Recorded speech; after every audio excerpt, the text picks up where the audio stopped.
Latest video सर्वप्रथमे देखिबा पई subscribe करंतु mysterious world Odia YouTube channel को दबाई दियंतु पाखरे थिबा बेल आइकन को।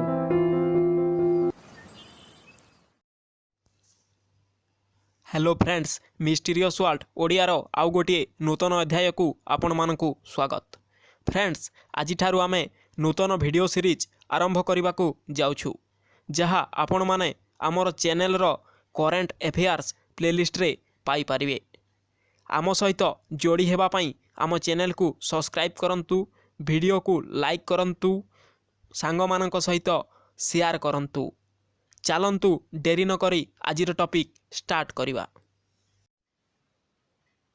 आजिर प्रश्न हैला, केउ हाईकोर्ट ऑनलाइन औषध बिक्री उपरे रोक लगाइले? उत्तर जानिबा पई ए वीडियोटी को शेष पर्यंत देखंतु।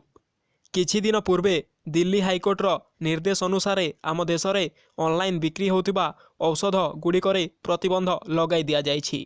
कोर्ट एही आदेश पालन करिबा पई समस्त राज्य सरकार एवं केंद्र सरकार को निर्देश दिया जाइछि।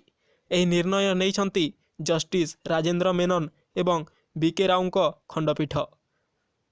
जहीर अहमद द्वारा रुजु करा जाइथिबा मकदमारे कोर्ट एही निष्पत्ति सुनाइछंती। जहीर अहमद कहवा अनुसार ऑनलाइन बिना रेगुलेशन रे लक्षाधिक औषध बिक्री होछि।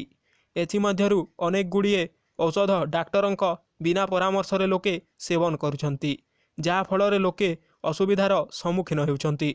जहीर अहमद यह मध्य उल्लेख करिछंती, संविधानर धारा 21 अनुसार सरकार लोकंक स्वास्थ्य रक्षा करि पारिछंती, किंतु अत्याधिक एही औषध मानकर दुरुपयोग फल ऑनलाइन फार्मेसी ड्रग लाइसेंस बिना कार्य करुअछि, जहा द्वारा खराब गुण थिबा औषध मध्य बिक्री करा जाई पारे।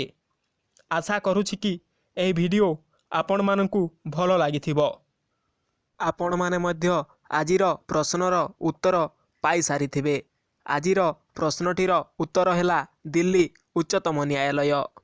वीडियो भलो लागिथिले सांग मानक सहित शेयर करंतु, लाइक करंतु, आम चैनल को सब्सक्राइब करंतु।